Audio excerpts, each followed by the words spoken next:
word prophet, and so I said, these will be some words from the wife of the prophet. We recently heard that Jesus had a wife. And so I started thinking about the wives of Jeremiah and Isaiah and Ezekiel and what they say.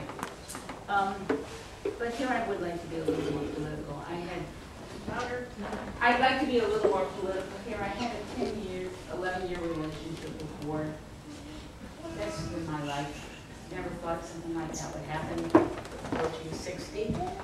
I find somebody who is a soulmate, intellectually and politically, and I mentioned this when we met online thing that is advertised in the Nation for leftists to find each other. Who would have thought that, a guy as serious as Ward you've heard about would go online for a partner, but his wife had been gone for more than a year and a half, and he said to his kids, I've been alone a long time, and I'm not the kind of person to travel around alone.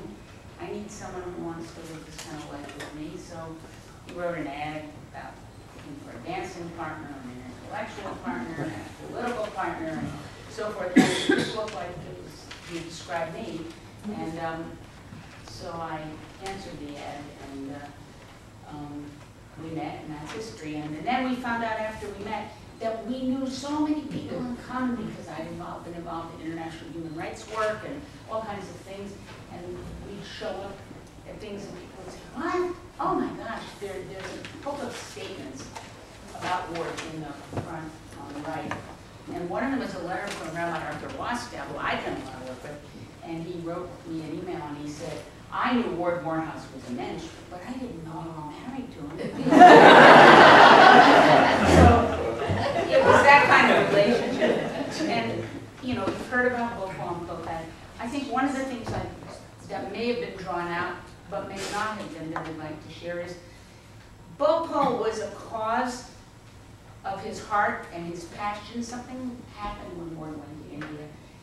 Something in the Indian culture. Ward fell in love with Indian people. They brought something out in him. He came from Wisconsin, but he was a kind of a New England. I'd never met non-Jewish left communists. He wasn't a communist, but he was close. I grew up thinking that people like that were all Jewish. In Vivian Gornick's book, The Romance of American Communism, she talks about meeting her first non-Jewish communist. She grew up in the Coops in the Bronx, and she thought it was a Jewish movement. And she met all these people from the Midwest and the West, these tall, long, gangly men who were just as left as her Yiddish socialist relatives. And that's what Ward was. He was a non-Jewish fellow traveler. Something in India opened him up. I think he was gravitated to when you go to India and you meet people, they are so warm and they are so contentious. There's a book called The Argumentative Indian by Artis Sen, who was a major prize-winning economist. He talks about how real democracy began in India, not in the West, in fact, and he makes a case for it. And there is something in the soil of the culture of India that people argue when they have different points of view, and it's in the air.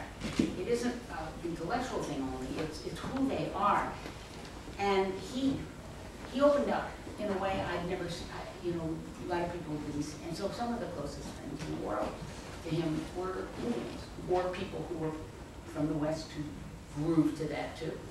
So Bhopal became his cause partly because he loved the people. I mean, the politics. I think what I'm trying to say is that sometimes people didn't realize the Ward understood that it wasn't just Bhopal, that it was BP, and that it was Enron. And what he was trying to get across was that this was the case study. This was the poster child for something that was universal in our struggle against the international control of multinational corporations. And it's why, when we moved to Holyoke, when we first moved to this area, that we got involved in fighting the privatization of the wastewater treatment plant. And we went out to Lee and helped them fight privatization of their water plant by Veolia, a French company. And he wanted to do more, and he began to think at that stage that we need to educate people, take the POCLAD ideas, but make them international, because in POCLAD people focused on the Supreme Court as the end-all and be-all authority, like with Citizens United. Somehow, if we overturn Citizens United, we're going to end corporate personhood. And Ward would say that's not true.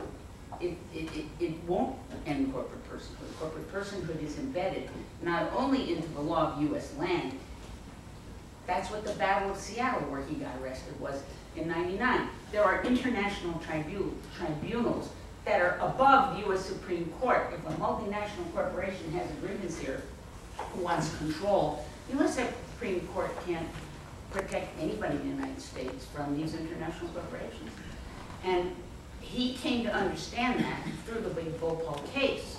And in 2004, Amnesty International, for the first time ever, wrote a report that wasn't about a country. Traditionally, every year Amnesty picks a country to write about all the problems in that country.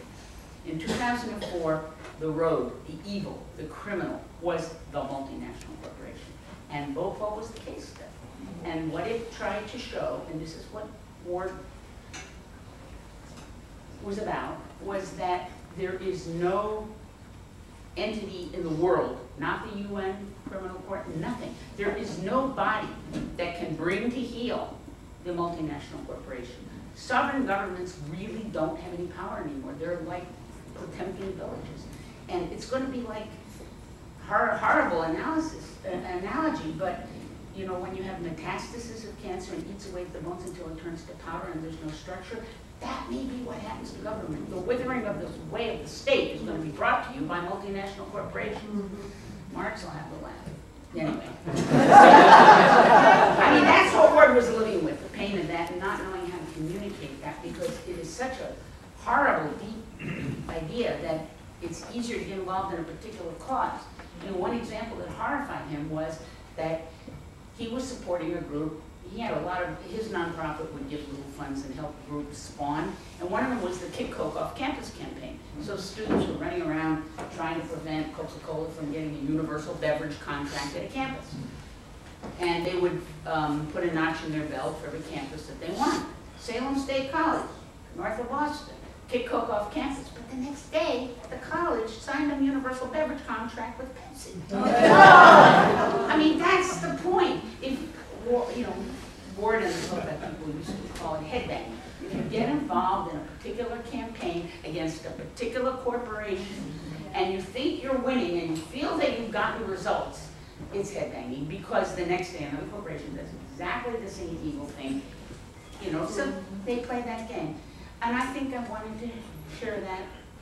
And one of the things he wanted to do in the next years was work on going around to municipalities all around Western Mass and getting people to understand that we need to have model ordinances that are binding, not referendums. That's right. Yeah. Binding ordinances. That's right. And this is a woman who could tell you about that. We want binding ordinances that say we will never privatize water. Binding ordinances that declare a process that if somebody comes down the pike and says, oh, but it's not privatization, they never say it's privatization. It's a public-private contract. Well, we have to teach people the guidelines of what that really means. It's not a public-private contract if the public can't see the budget. If the public doesn't know where they can't follow their taxpayers' money. We've all forgotten about taxation without representation. It's tyranny. We've got to be able to know. We have to, in Holyoke, they don't get to choose. They have no voice. The City Council of Holyoke is told by the corporation how much the sewer rates are going up. And they've skyrocketed since the privatization.